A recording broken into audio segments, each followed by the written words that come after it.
Welcome to Advice from the Deal Room. I'm Ben Record. Matt Russell. Today we're going to talk about why some deals die. And it's not very often that deals actually truly die. A lot of times it's more that they just get delayed. But we want to share some of the insights we've learned from all of the deals we've done, what things we could have done better, what things we could have helped save the deal, and what things we helped our clients learn so that they can go into their deals better each time. So Matt, why do deals die? Why do deals die? What a question. There is so many reasons why deals die. We get to start with, one is, I would say, a buyer or a person requesting financing. They don't have any financials. They don't have any financial information, or they do it and it's not organized. I've had some clients who go, I don't put together that besides for tax returns. I'm like, how do you know if you're making more money than you were? So I would say number one is financial package. Yeah. And the worst is when they're like, oh, I'll get you that. Can you get just working on it without that? And you're like, okay. When I first started, I did that some, but I learned my lessons there too many times. In today's world when banks are requiring so much additional documentation, especially around liquidity, and sometimes they want to see some mortgage statements, what you truly have outstanding in the commercial sector, understand these different things. You can't say, well, I'll get that to you, or I need financials within so many days. Well, I got this one from 6 months ago. No, we don't know if you spent whatever you did. We need to have relevant financial information. I would say that's one thing that kills it. Now, I won't say that's just always on the borrower's side. No. I would say it's often on the seller. I would say it's more often on a transaction that's trying to close and we can't get information from a seller. And this I'll knock my friendly brokers out there that I like on the real estate side. Yeah. But most of the time they're not getting me all the historical financials. They're not getting the lease, whatever encompasses that transaction. If it's a multifamily, am I getting the leases?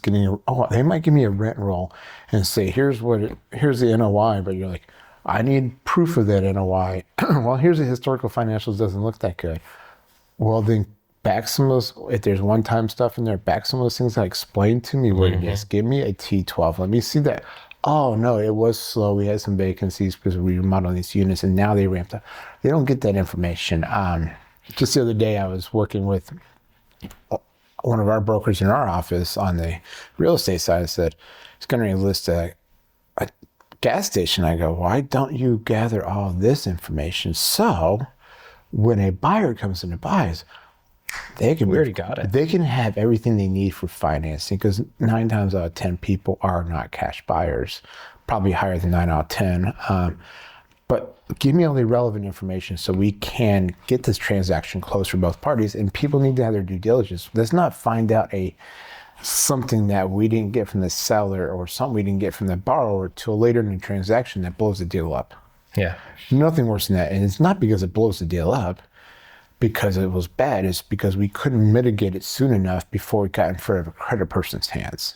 Well, and sometimes it's deal fatigue. I mean, you've talked about it so many times of when a lender, once we're in the process and a lender requests something, if we don't get it back quickly, a day or two, they get back onto a different deal. They get out of their loop and it pushes this transaction on. It just continues to delay the thing. It's all still moving forward, but clients get frustrated, we get frustrated, lenders get frustrated of like, is this actually going to happen? Because we're all just waiting on these documents. Sellers don't trust that we're actually trying to close timely. It can kill a deal just because of the deal fatigue sometimes. Deal fatigue on all parties. That's the brokers, the lenders, everybody, the buyer, the seller, everybody in a transaction just like, okay, well, I'm tired. Just go to somebody else. I think that's probably the most. There's so many other ones. So what else do you see? Another one for me is the story doesn't match the documents.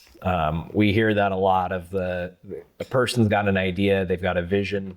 It doesn't necessarily match up to what's being sold, whether that's a seller trying to sell a property for more than it's worth because they haven't done some of the legwork to make it actually be worth that. They're trying to capture gains from performas and things like that. Maybe the client has a little bit more going on than they want to let us in on, and we kind of keep getting little bits more of the story as we dig in, and then now it's too deep and now we know too much and they're in a too much pickle and we can't help them because they weren't honest with us up front. Transparency up front. I think it's what you were saying was transparency up front and getting the full story. And as I mentioned, the last kill shot was, not to all the financials and everything, all the full financial package, but having that up front and having the transparency, everything that's going on. We had a deal recently where a person didn't know they had credit issues. So by the time this got to credit admin, their credit's been pulled, they see something going wrong, you can't backtrack. And it was not this client's fault. They did not know it was happening either. It's just something that their spouse had going on that's messed things up. But if by then we were able to switch that over to a different lender and able to mitigate that now, because then we have a story. So transparency and knowing everything that's going on in your life. So I think the full financial package, transparency is number 2. Is, I always tell my clients, treat me like your bartender, your therapist. Tell me your deep, dark secrets. I want to know everything. So I know from a credit aspect how to, if there's weaknesses, how do we mitigate those weaknesses? Is there a way we can navigate through there? Or is it a weakness that we can't overcome? Right. I'd rather know that up front, because at the end of the day, yes, we're brokering these. It's not our money. Yes.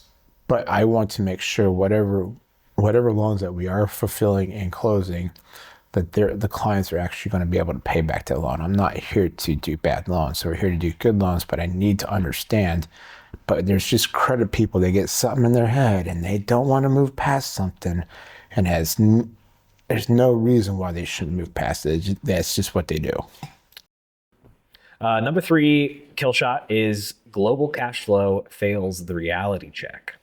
A lot of people, when you're saying that it kills the cash, I had somebody the other day actually helping them try to see what they would qualify for a purchase as a business owner looking to acquire their own space, and get through the business financials. Looks great. Then you get into the personal stuff and you're like, something's not adding up here. You're not, where did this money go? Are they spending too much?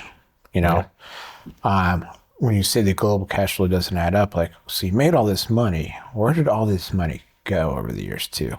And I think that's what you're alluding to, is when you're like, okay, you've been making 7 figures. You should have some assets behind this, right? Yeah. You should have stocks, cash, more real estate. You should have diversified it properly. Where did it all go? Do you have a spending problem, a personal spending problem that's not debt, that I can't find in a credit report, I can't find personal financial statement, I can't find that you just like to do things, and that's perfectly fine. One of those that comes up for me is that kind of they make good money, all those, but then they gamble a little bit, and that's okay. And it's one of those things that we can have that understood by the lender if we bring it up front, but we can't have it come up late or they find it last second, and then it could kill the thing. But as mentioned, the other thing is the global cash flow is, people always wonder, like, wow, the business is making money. Then I get your global picture, and I'm like, we can't rob Peter to pay if the businesses could survive with this debt, but you can't because you have too much personal debt, too much personal spending. That business doesn't trump this. Once in a while, can I have personal trump a business because it's going to ramp up, or a property because they have the wherewithal to be able to go through the trials and tribulations of what that property is going through? Yes, but personal cash flow, when you're below a number, you can't do it. Yeah. So cash flow does not add up for multiple different reasons. It could be you're making this money, but you have nothing to show for it. This doesn't make any sense. Right.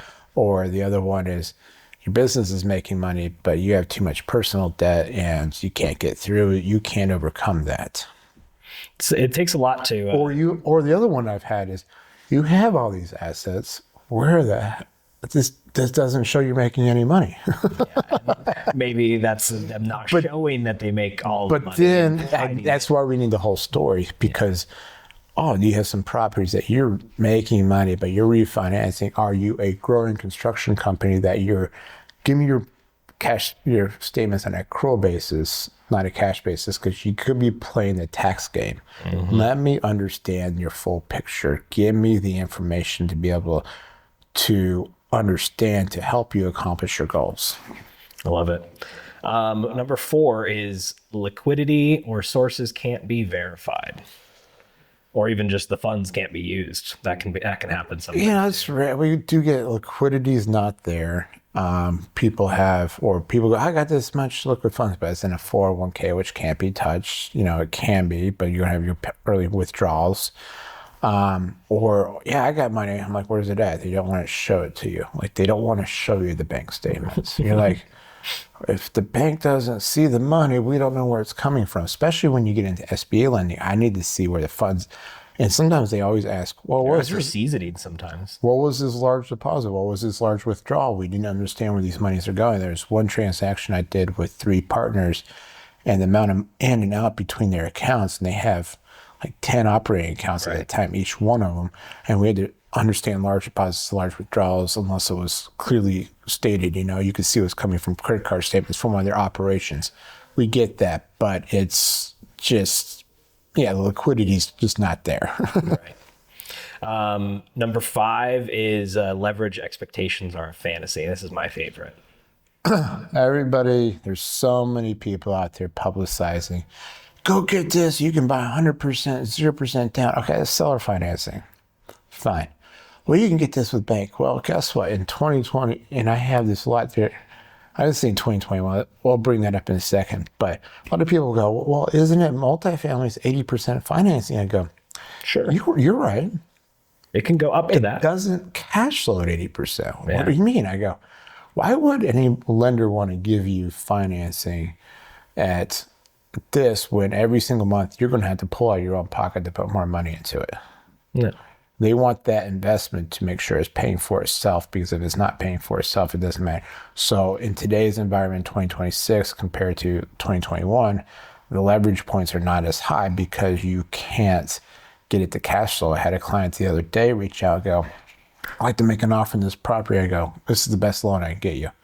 Well, we can't do that much down. I go, that's the best you're going to be able to get. And I go, that's a very aggressive rate in today's environment. I go, you can't do more than that. And here's why. It doesn't cash flow. Yeah. Well, and what we've seen as rates have gone up, it not only has LTV gone down, but their like cash flow requirements have also gone up with it too, in a way. Slightly, they want a little tighter, but it's also the other factors that people miss when they're buying, especially I would say multifamily. Number one, they miss it when you're looking at historical financials. They don't take into consideration, well, a lender and appraiser is going to put a vacancy. Well, it's got 100% occupied. We're going to put a vacancy in it. We got to add that back. Any property they're going to put a vacancy in. It's vacancy / credit loss. Appraiser's going to put it into, underwriter's going to put it into it. Then you have to take into a multifamily, you have to take a property management fee. Well, I self-manage. Cool. But if you default, remember how a bank underwrites. They underwrite to, we want to make sure this could sustain, because something happens, you can't self-manage even anymore, and you have to roll to a property manager. Can it sustain that? And the appraiser is going to put that in there because that's going to determine market value of that asset. And the other one is CapEx. I mean, sometimes maintenance. Some people, I had no maintenance. You're like, cool, but we still got to plug a maintenance in there because you didn't have maintenance for the last 12 months. You might have maintenance. That means you're probably likely going to have some maintenance coming up. We've got to plug those numbers in, and then coming up with, well, here's a real NOI of the property. And it doesn't cash flow at that. And that's where I think sometimes sometimes it's a mix of the borrower wanting or the client wanting more than they can possibly get. And sometimes it's more of like they were set up for failure because the listing agent set the seller up for failure by believing their property was worth this much in the first place. It's never going to be able to finance at that point. You're going to have a cash buyer that's willing to pay more than the property's cash flowing. That's not often out there. You got to understand that where the cash flow is in today's environment. When rates drop maybe and sellers maybe come back down to reality, one or the other, we might see a difference there. We're also, people are paying a little higher expenses for insurance. We were seeing that because insurance rates went up. Hopefully starting to see it stabilize somewhat right now. What I noticed on one property I own, it stabilized year over year. So we kind of went down like a few $100s. That's good. On a $23,000 policy because it doubled the year before that. So, hey, maybe there's win, but banks are being conservative because they're seeing that the rest of their portfolios going, hey, you bought that cool you're buying that, but that was that person's insurance policy that started a year before that. More than likely your policy is going to be higher. So the leverage expectation is that everybody wants the most leverage, but it doesn't work in every interest rate environment, every asset at certain times. So there is a point where, and different asset classes require different leverage points from lenders. So understanding that is, instead of the dreams and hopes, you get reality. Exactly. Number 6 is credit or background surprises show up late. I mentioned that earlier. The transparency is, those things can kill a deal. Is client of ours, their spouse didn't pay their mortgage for some months. And our client was on the mortgage as well, didn't know because the spouse is taking care of it. Wham, bam, pull the credit. Got a lot of delays on your mortgage, which shouldn't looks be. really bad. And it goes back to one of the other ones where you're mentioning is the, what was the prior kill shot you were talking about where they didn't have the cash flow, the global cash flow doesn't add up. I'm looking at these people because they got a lot of global cash flow. Their mortgage shouldn't be behind. There was other problems in that situation that we won't delve into on this podcast, but that's those things right there really can kill a deal. It's like something later in the deal. Like I said, then you get some credits at credits week and they can't come back in. And you're like, well, there's no explaining this, guys. We can't get out of this deal. I mean, you're going to have to back out because we can't move forward. Yeah, we're not going to be able to get this one done for you. Number 7 is deal fundamentals don't underwrite. So kind of a little bit of double dipping. Yeah, we're double dipping, but it comes back to, again, things are not adding up. The one thing I always dog people on too is, well, that's in a single tenant building, right? It's got one tenant. Why are you putting vacancy in here? They got a 5-year lease. Well, it doesn't mean that they're not going to first go out. They could stop paying rent. They could stop paying rent. Maybe they have a bad month and they don't pay rent. So you could have some credit loss there. Or they break their lease early and now you don't have a tenant. I'm not saying that's the case, but that can happen. There's only one time I remember that I've actually seen an appraiser pretty much give me no credit loss, no vacancy loss, because it was a Starbucks brand new lease for over 10 years. National tenants. But very strong national tenant. And we've also seen Starbucks backing out of a lot of properties lately. Well, and we've seen them pay for a property that's vacant. So yeah, you might be getting paid rent, but your property value is decreasing when that vacancy is in there. You have no true tenant in there. You're getting some rent, but it's nothing. And they can find a way around these big corporations. They'll find ways around. But one of those things is like, you got to take these into consideration. I was talking to a realtor the other day and they go, oh, so these are all owner occupied. I go, cool, owner occupied. But from also an appraiser's perspective, they're going to look at market rents, come up with the market rents, and then they're going to come up with, then let's just say it's $100,000 of NOI on the property. I have to do not NOI, but gross rent, but it's a triple net lease. So no expenses minus a vacancy, credit loss, and CapEx. So I had to put those in. So I typically do a 92 to 93% decrease on the property. So 7%, 7 to 8% right off the top. So if it's $100,000 of gross rental income, I'm right down to $92,000 to $93,000. So it's the true effective gross rent of that. Yeah. And those fundamentals, people go, well, yeah, it's not worth them. It's not going to appraise for it, and it's not going to cash flow anymore. And just those little metrics can really move a deal, especially in today's higher rate environment and still high sales price of properties that you're having. I go, do you want to put another 5 to 10% down? Well, no, I don't have it. Well, it's not going to work for you unless the seller's maybe willing to carry a note. But even then, we got to take that consideration of the payments back to the seller for the cash flow of the property. Exactly. So you have to take there's ways to get creative in that, and we'll go into a creative podcast one time about how to get creative in some of this. But at the end of the day, there's some things that it just doesn't add up. Well, for me, another example that came to mind is we had a client that has this development for a bunch of townhouses right next to each other that he wanted to build, and he wanted to build to hold. And a couple of years ago, this idea would have worked out. He would have made good money, but with where the market is now, rents haven't increased enough Whereas the property values, he could sell those for so much more. And no lender's going to sign on for it when they're like, you're barely breaking even if we're going to rent these. And you're going to have to put a lot into it to make it so you can hold and rent these, when they could see on the other side that it needs to be a sale project, because that's where the true equity is. And what you're really mentioning, those townhouses, those single families, where the value is more involved in an owner primary residence. They just need a home. An owner occupied, it's got more value than a rental does because of where rates are, because of where values went on single families, townhouses, those kind of condo projects. They're more valuable to build and sell because of the costs have risen too. So there's a rising cost to build, it's the rising interest rate environment, it's the rising real estate values. Yeah. Those all factors are not making some of those asset classes as desirable to get lending on unless you're doing a spec to build. And that's a great example of one is one of these townhouses, I'm going to rent them out yet. Yeah, you're going to have to put 50% down to make that project work because the cost to build, the values have gone up faster than rents come on single families. You can't keep up to a certain point. The markets can only absorb so much on rents at times to be competitive.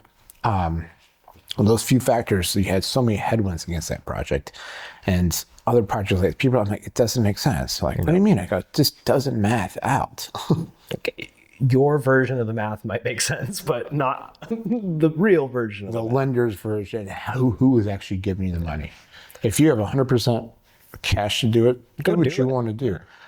But if you're borrowing money, and people always miss, like, well, the rate should be lower. You're like, you know who's funding 50 to 80% of your project? Yeah. They're the biggest equity player. If this was a true equity partner, they're going to want a much larger return than that. And you're saying you're mad about that rate, but if you were to raise outside capital, they're going to want 2 to 3 times that. Yeah. So think about they're the largest equity player. They give you the best rates. And you've got to if you want that, you got to play the game. You got to play the game. Another one that we've had too many times blow up a deal is third-party reports, whether that be an appraisal or a phase 1 or a phase 2 or appraisals. Appraisals we can manage. Sometimes they just... But even on appraisals, we typically understand going into it. We spend a lot of time underwriting deals, and we have all the real estate data out there. We subscribe to CoStar. We do all those things.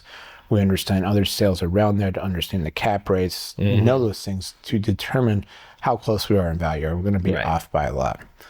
But that does also help us when the appraisal does come back and it's a little short or there's a difference there. We can at least combat that and go, did you catch this? Did you miss this? Did you know this about the expenses of the seller, or if it's our own client that's refinancing, did you miss these that are one time that we can pull out, whatever it may be? Oh, I did not know that. Oh, you can actually get those rents, because sometimes they go off a broader market and go, no, actually, I'm getting rents like this in the same exact property next door. And you're telling me I can't get it in the same, and this is literally built by the same builder. They just different owners of this. You're telling me I can't get those rents there? Right. Oh, you're right. I guess you're right. I'm like, okay. So appraisals have not really killed many deals for us. We've had to delayed things. We've had to delay some stuff. The other ones that have done some damage is the environmental side. And some people forget about environmental and, well, I got this. I didn't need to do environmental when I bought it. Lender didn't care. Well, what was the size of the deal? You did it when you bought it years ago. Some lenders' policies change, are different especially under a certain size of loan. They go, oh, there's probably nothing wrong with that. We'll give the loan. Then, and now you've increased the value of the property. Now it's over the threshold that requires environmental reports. Comes back, oh, we're going to need to do a phase 2. Well, now we're delaying this if there is a seller in this transaction, that delays the closing, because now we're getting phase 2, which means we've got a drill on it. There's a lot of money that's involved. Phase 2s are not like a phase 1. It's intensive into the property where they're actually drilling sometimes, doing vapor testing, whatever it may be. There comes a cost associated with that and a time. And then those results, you're still praying to God those results come back good, because if they don't come back good, then you got mitigation concerns or another phase 2 additional testing. How do you mitigate this potential risk? And we actually had one last year that Phase 2 did not good, had ecology stuff, we were in the PLEA stuff here in the state of Washington. You have all these things I had to deal with. And we needed an NFA. The lender wouldn't lend without an NFA. No further action, you know.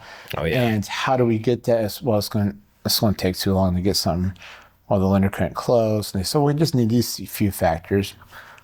Couldn't get it done. So we've had some environmental stuff kill deals, or we've had a few massively delay some projects. Yeah, I was going back through some of my deals, and one of my first few deals was a couple gas stations all back to back. Yep. And I'd forgotten that we closed the third one like 6 months after we closed. Because there was mitigation. Phase 2 and then mitigation. I remember standing out on the side of a big hole in the middle of a parking lot of a gas station where they'd just been digging and digging until they could get it to no more fumes were smelled by the sniffer. Yeah.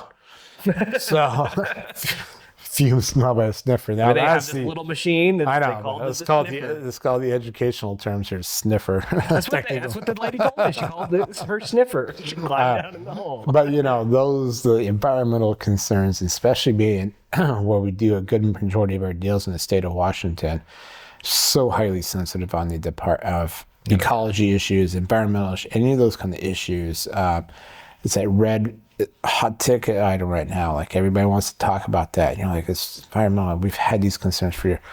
We live in Yakima. Arsenic is everywhere in all the old farm ground from the 40s, right? Yeah. And, you know, I think the 40s, that's like 86 years ago at this point. But, you know, they have some concerns about that, the topsoil. And there's ways around this. It's just, how do you play in the game? We've had to do some holdbacks sometimes for clients to get deals done. There's a way to overcome it, but it's also killed some deals. Yeah. To understand the environmental stuff going into a transaction, make sure you're aware as a seller of a property to know what you have in your own property, because you could have your own sale killed. It's one of those things you can't just bury your head and hope it doesn't come up. It's going to come up. And if you plan for it ahead of time.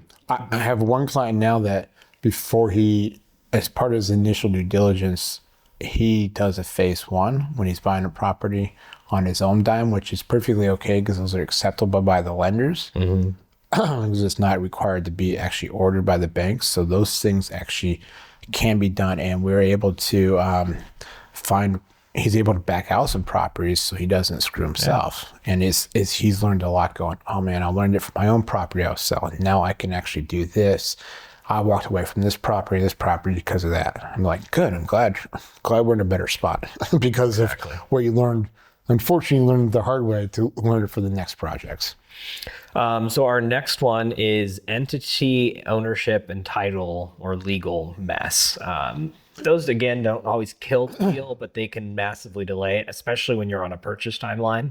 And sometimes we all know that sometimes sellers agree to sell a property and they decide later that they would like to keep your earnest money. And so if they can find a way to get out of the transaction and keep that does happen. You know, and if you can prevent that by keeping all your stuff timely, that's great. But it can be dangerous otherwise. One big thing right now with the change in SBA rules coming March 1st, really big.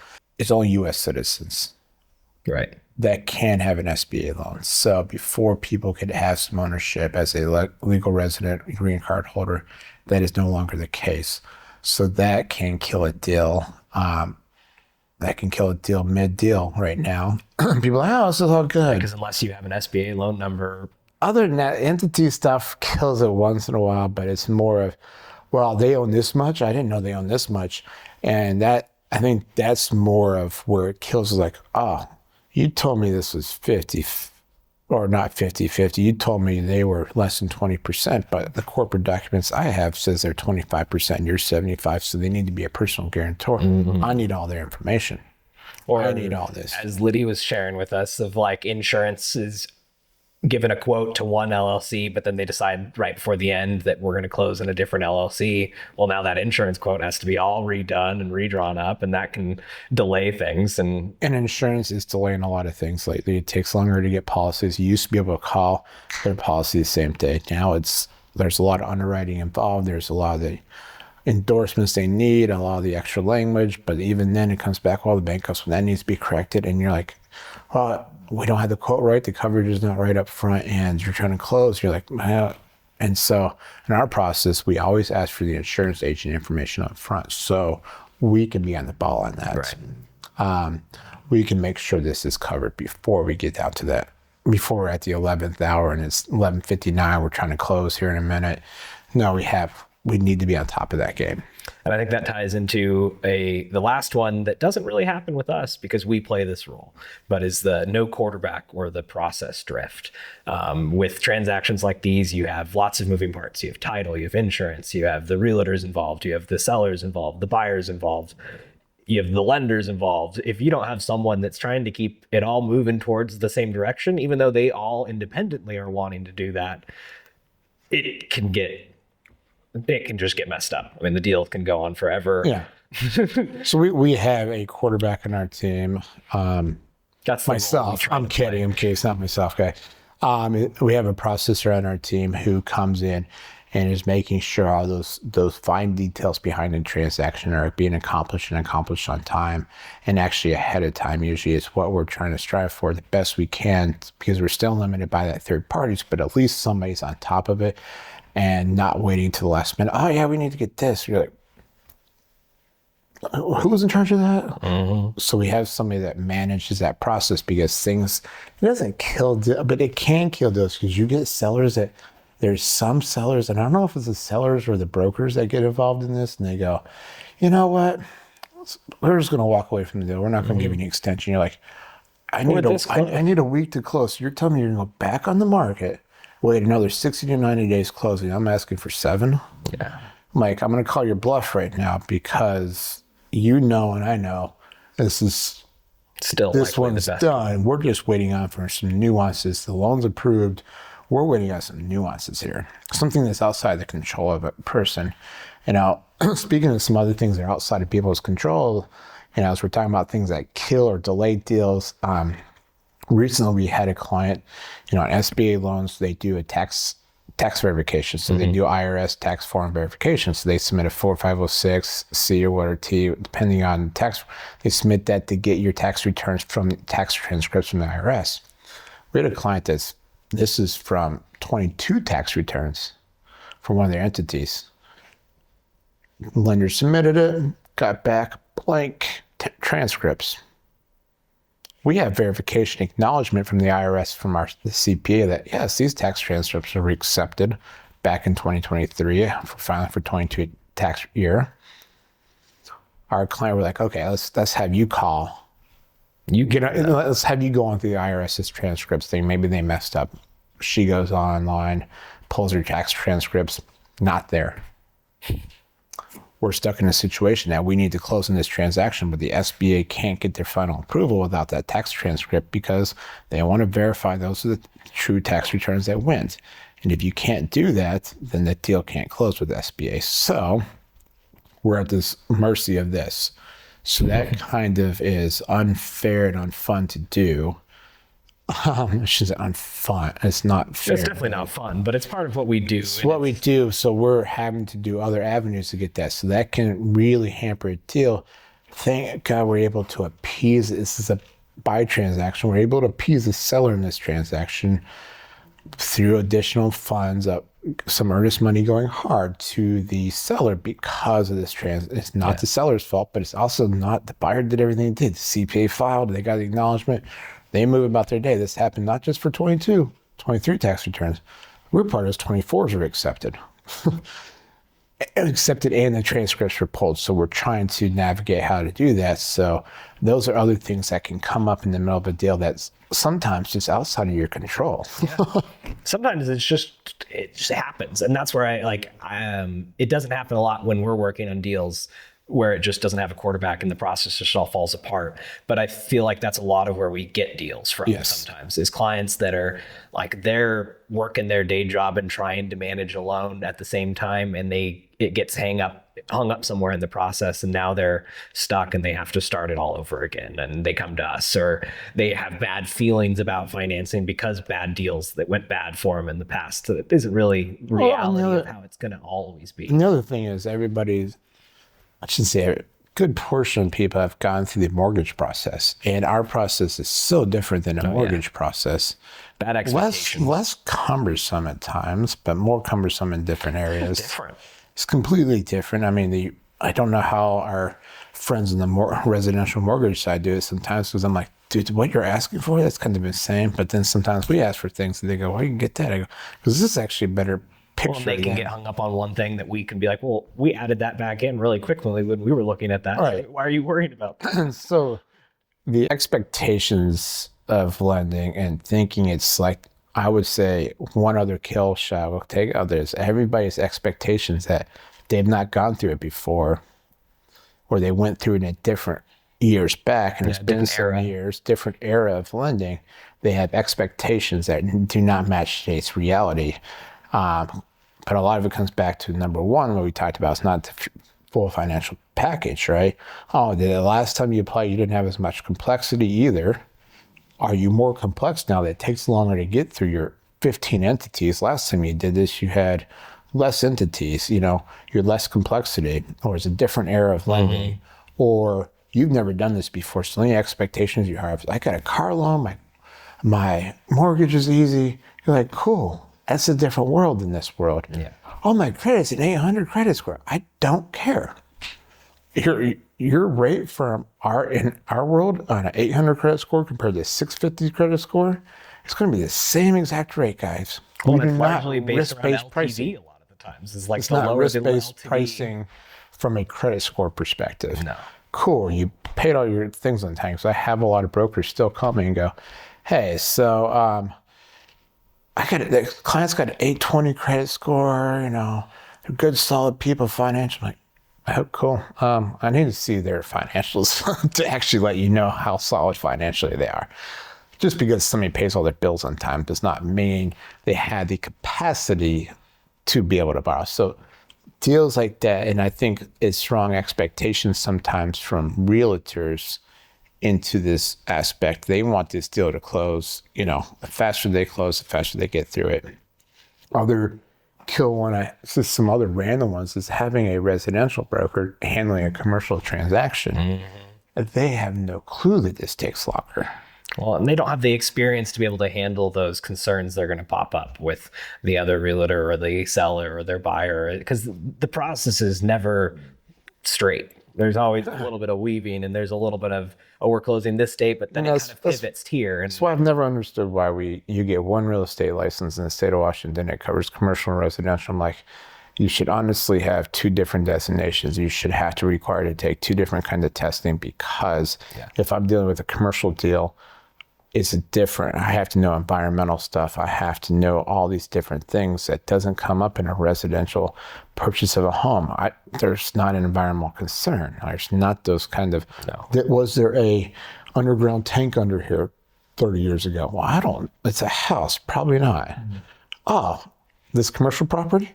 Probably not, but you'd be surprised that there was gas stations, or was this a dry cleaner industry before? So having everybody in the team that is knowledgeable about what's going on is something that adds advantage to a deal, where if you have some people that are newer into that type of business line, or they fall across and have a commercial transaction, but they're the residential side, they are usually going, oh, we can close in 30, we'll put a 30-day close. I'm like, I don't know what you think 30 days is. I don't know.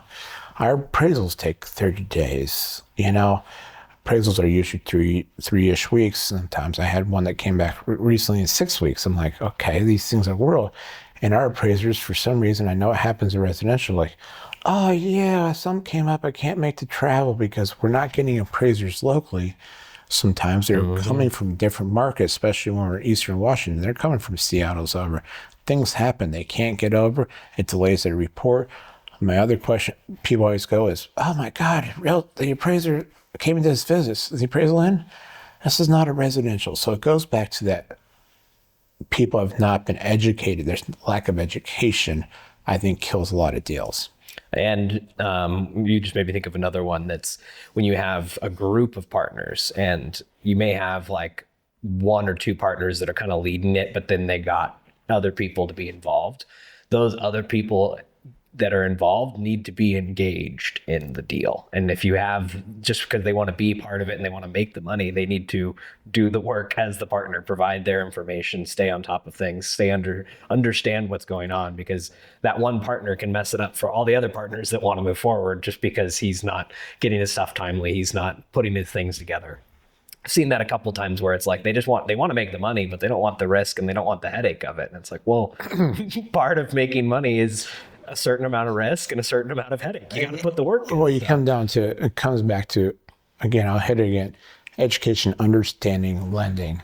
And if you've not done this, and you're not a seasoned veteran, and you're not on your 3rd, 4th, 5th, 25th loan, you not understand there's personal guarantees. There's all these things like, oh, I don't want a personal guarantee that. Why? You're buying it. You're putting all your own money at risk. You're putting the down payment at risk, but you don't want any risk after that. So you think it's going to fail? What's your concern over this? And just education about all the nuances of lending. On the commercial side, I think just nuances of financial education in our whole national society is lacking of understanding true financials. Even I run across a lot of business owners that are great at their trade. They have no clue about accounting, financial, anything like that. Yeah. And so I think, again, it's having a clear financial package and having that team around you helps. Having the team around you having good, which includes probably somebody on a CPA level, somebody on kind of some financial level knowledge to get you a financial package, not just financials, but everything else in yourself. And it will eliminate and good team members around you that's an educate. You always need to have an attorney involved. In a transaction, but you need to have one. I recommend business owners, real estate investors, to have an attorney that you might need down the road. You never know when you're running. Having a CPA, having financial advisors in your life, having a good realtor that's educational, having a good insurance agent, having these people that are on your team, I call it, will eliminate a majority of these problems that kill deals. Well, and allowing them to serve that role for you on that team. That's the other piece. Not only having them, listening to them. Knowing that you're not always the smartest person in the room. And, when I'm the smartest person in the room, I need to get out of the room because, some people tell me I'm smart. I'm like, oh, okay, cool. I'm my thing. When I look at your industry, I'm dumb. So this is what we do all day. So this relative. It's all relative. We do this all day long. And I was getting a massage the other day. I was like, how'd you know this, Bob? Sorry. He's like, how do you know there's something wrong in a spreadsheet? Your numbers are wrong. You just look at it. I'm like, touche, buddy. Gotcha on that one. A little smarter than I am. You're right. We have our expertise, and trust your trusted advisors to do their job and understanding we're doing it for your best interest, And it's getting that word trusted in there. Don't just get an advisor, get a trusted advisor, somebody you can come to with anything and say, hey, here's a situation. I need to, actually, probably shouldn't do that. Here's why. Here's your risk. Oh, I didn't know that. Thank you. Well, and I think it goes to, I think what we're trying to say here is that, yes, there's things that can kill deals, but if we handle them right, and if you go into it with the right intention and with the right help, you can get through most of the problems that might come up to kill a deal.